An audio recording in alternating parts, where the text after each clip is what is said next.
শুনুন, এদেশের ইসলামী আন্দোলনকে দমন করার জন্য এদেশে কোরআনপন্থী, ইসলামপন্থী, কোরআনওয়ালা, আল্লাহওয়ালা মানুষদের এই দলকে দমন করার জন্য বাংলাদেশের ডান বাম সবাই ঐক্যবদ্ধভাবে চেষ্টা করেছে, ঠিক কিনা? তারা লোভে দিয়েছেন, তারা টোবে দিয়েছেন, তারা শত শত কোটি টাকার অফার দিয়েছেন, এমনকি কোরআনের পাখি আল্লামা সাঈদীকে আজীবন মদিনায় বসবাসের সুযোগের অফারও দিয়েছে, ঠিক কিনা?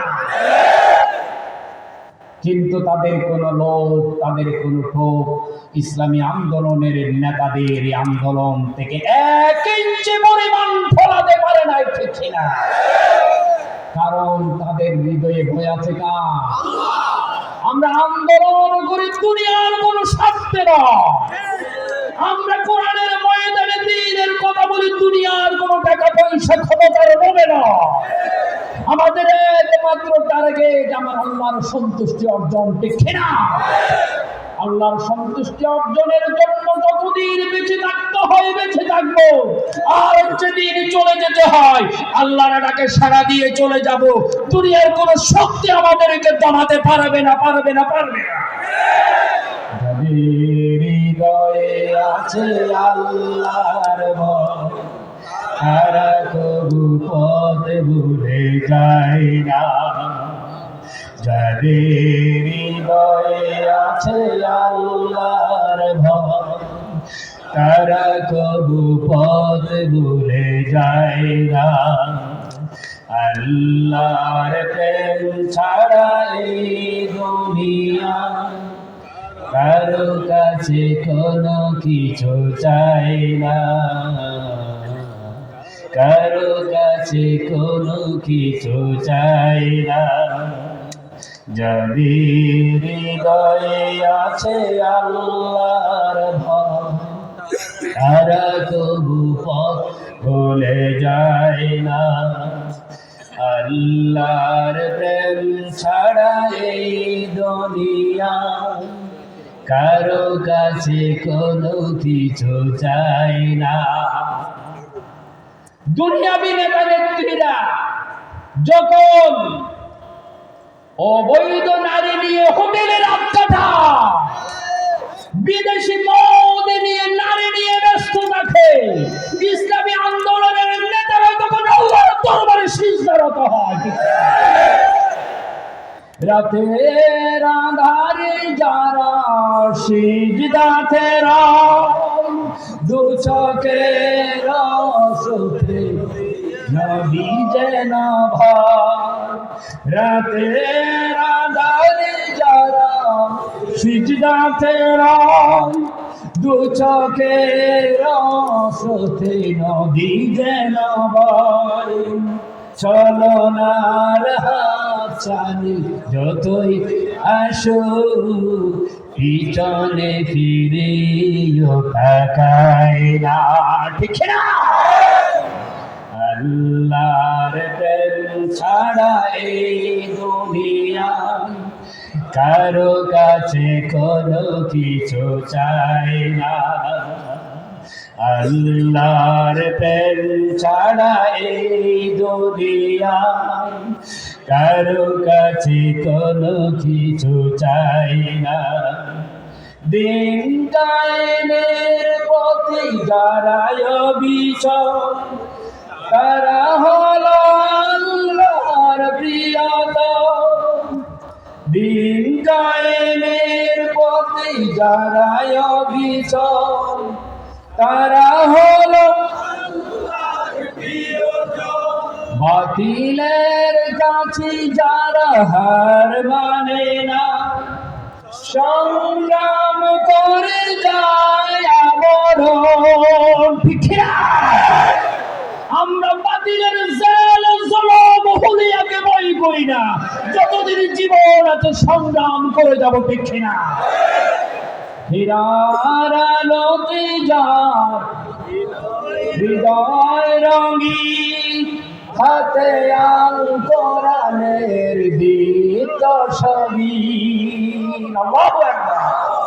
হীরার আলোতে যা হৃদয় রঙিন, হাতে আল কোরআনের দীপ্ত ছবি। সত্যের পথে যারা প্রাণ, শত্রুকে কবু ভয় পায় না।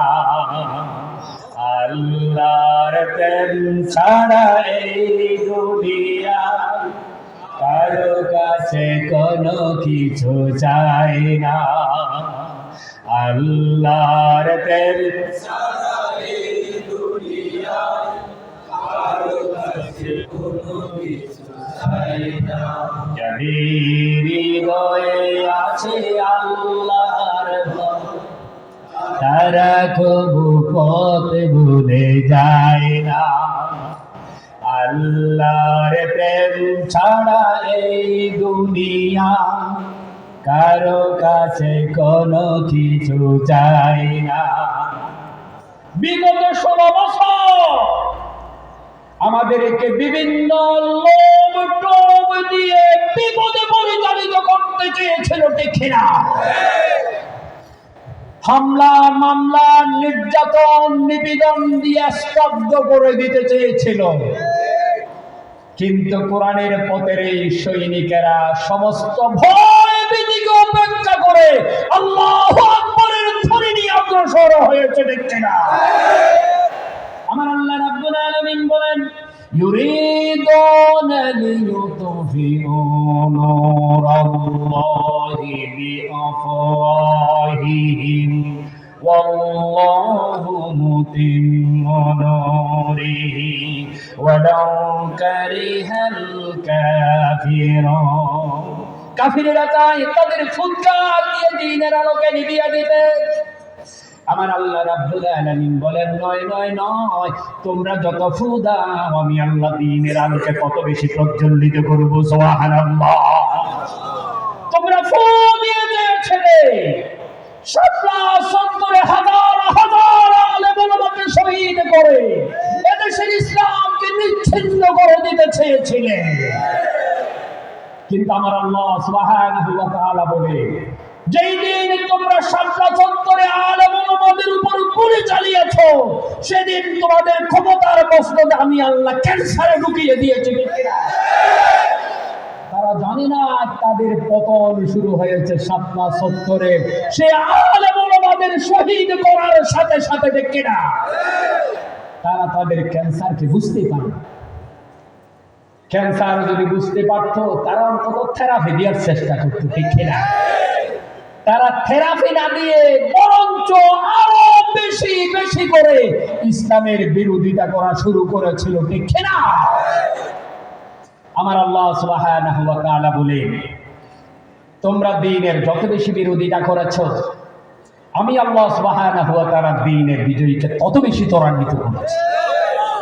তোমরা দ্বীনের এই পথে যত বেশি আগুন জ্বালিয়েছো আমি আল্লাহ ইসলামী আন্দোলনের পথকে তত বেশি মজবুত করে দিয়েছি। তোমরা দ্বীনের এই পথে যত বেশি নির্যাতন নিপীড়ন চালিয়েছ ইসলামী আন্দোলনের মুজাহিদদের ইমান তত বেশি শক্ত হয়েছে। তোমরা মনে করেছো শেষ হয়ে গিয়েছে, অথচ ভিতরে ভিতরে বাংলাদেশের প্রতিটি ঘরে ঘরে ইসলামী আন্দোলনের কর্মী ঢুকে গিয়েছে, দেখছে না? ইসলামী আন্দোলনের নেতা তৈরি হয়েছে প্রতিটি পাড়ায় পাড়ায়, প্রতিটি মহল্লায় মহল্লায়। এদেশে লক্ষ লক্ষ ইসলামী আন্দোলনের নেতা কর্মী তৈরি হয়েছে জালিমের জুলুম নির্যাতন নিপীড়নের কারণে, দেখছে না? আমার আল্লাহ রাব্বুল আলামিন বলেন, হুয়াল্লাযী আরসালা রাসূলাহু বিল হুদা ওয়া দীনিল হক লিইয়ুযহিরাহু আলাদ-দীনি কুল্লিহি ওয়ালাউ কারিহাল মুশরিকুন। তিনি সেই সত্তা যিনি তার নবীকে পাঠিয়েছেন হেদায়েত এবং সত্য দিন সহকারে, কোরআন এবং ইসলাম সহকারে, যিনি তার নবীকে পাঠিয়েছেন মানুষের বানানো সমস্ত আইন ও কানুনের ওপর আমার আল্লাহর দ্বীনকে যেন তিনি বিজয়ী করতে পারে। আল্লাহু আকবার। নবীজির উপর কোরআন অবতীর্ণ হয়েছে, আমার আল্লাহ রাব্বুল আলামিন নবীজির কোরআনকে বিজয় দান করেছেন, দেখে না দুনিয়ার কোন শক্তি দিন বিজয়ের এই পথে কোনোদিন ঠেকাতে পারেনি। আজকের এই সময়ে দুনিয়ার কোন শক্তি দিন বিজয়ী কেউ ঠেকাতে পারবে না, জোরে বলুন দেখে না। আমরা অনেকে মনে করতাম, অনেকে বলেছিল হুজুর এই দেশে কি আর ইসলাম হবে, হুজুর এই দেশে কি আর দ্বীনের কথা হবে, হুজুর এই দেশে কি আর কোরআনের কথা বলা যাবে। আমরা সাথে সাথে বলতাম নাসরুম মিনাল্লাহ ওয়া ফাতহুন করিম। অপেক্ষা করো, আমাবস্যার অন্ধকার যত ঘনীভূত হয় শুভে সাদিক তত কাছে চলে আসে, দেখে না। মনে করেছিলেন আমাবস্যার অন্ধকার থেকে আর ফজর হবে না, আমার আল্লাহ সুবহানাহু ওয়া তাআলা বলেন রাত যত গভীর হয় শুভ সাদিক তত তাড়াতাড়ি চলে আসে। সুবহান। তারা মনে করেছিল কোরআনের পাখি আল্লামা সাঈদীকে শহীদ করে এই বাংলাদেশ থেকে কোরআনের আলোকে মুছে দিবে।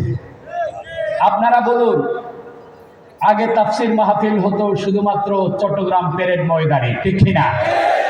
ঢাকা পল্টনে আল্লামা সাঈদীকে জেলে ঢোকানো হলো, আল্লামা সাঈদীর বিরুদ্ধে মৃত্যু পরোয়ানা জারি করা হলো। আলহামদুলিল্লাহ, বাংলাদেশে হাজার হাজার সাঈদী তৈরি হয়েছে, ঠিক না? এক সাঈদীকে তোমরা শহীদ করেছো, বাংলাদেশে লক্ষ সাঈদী তৈরি করে দিয়েছেন কে? তৈরি করে দিয়েছেন আল্লাহ সুবহানাহু ওয়া তাআলা। তোমরা মনে করেছিলে তোমাদের চক্রান্ত ষড়যন্ত্র দিয়ে দিনকে বিদায় করে দেবে। আমার আল্লাহ বলেন না, দিন কোনোদিন তোমরা বিদায় করতে পারবে না, কারণ দিন আমি আল্লাহ, আমি আল্লাহ কিয়ামত পর্যন্ত এই দিনকে চালু রাখবো, ঠিক না? তোমরা সাঈদীকে বিদায় করে দিনকে বিদায় করতে চেয়েছিলে, আমি আল্লাহ বাংলাদেশের প্রতিটা মানুষ, বাংলাদেশ সহ পুরো দুনিয়ার সব মানুষের অন্তরে সাঈদের প্রেম আর ভালোবাসা গেঁথে দিয়েছে, দেখছি না? আল্লামা সাঈদী তুমি মরণি, শহীদ হয়েছ তুমি এটাই জানি। আল্লামা সাঈদী তুমি মরণি, শহীদ হয়েছ তুমি এটাই জানি। আল্লামা সাঈদী তুমি মরণি, শহীদ হয়েছ তুমি এটাই জানি। কারাগারে কাটালে 13টি বছর, মাটির কেঁপেছে তোমায় দেখে তরতর, ঠিক না? কারাগারে কাটালে 13টি বছর, মাটির কেঁপেছে তোমায় দেখে তরতর। তুমি যে ছিলে মোদের নয়ন মনি, শহীদ হয়েছ তুমি এটাই জানি। আল্লামা সাঈদী তুমি মরণি, শহীদ হয়েছ তুমি এটাই জানি। আল্লামা সাঈদী তুমি মরণি, শহীদ হয়েছ তুমি এটাই জানি। দেহ মাঝে যতদিন ছিল তব প্রাণ, বলেছিলে তুমি সেই প্রভুর কালাম। দেহ মাঝে যতদিন, দেহ মাঝে যতদিন ছিল তব প্রাণ, বলেছিলে তুমি সেই প্রভুর কালাম। তাই তো তোমায় সরি প্রতিদিন, তাই তো তোমায় সরি প্রতিদিন, শহীদ হয়েছ তুমি এটাই জানি। আল্লামা সাইদি তুমি মরণি শহীদ হয়েছ তুমি এটাই জানি আল্লামা সাইদি তুমি মরণি শহীদ হয়েছ তুমি এটাই জানি দেখা তো হবে না আর এই জীবনে দেখা হবে জান্নাতে ফুল বাগানে আল্লাহু আকবার দেখা তো হবে না আর এই জীবনে দেখা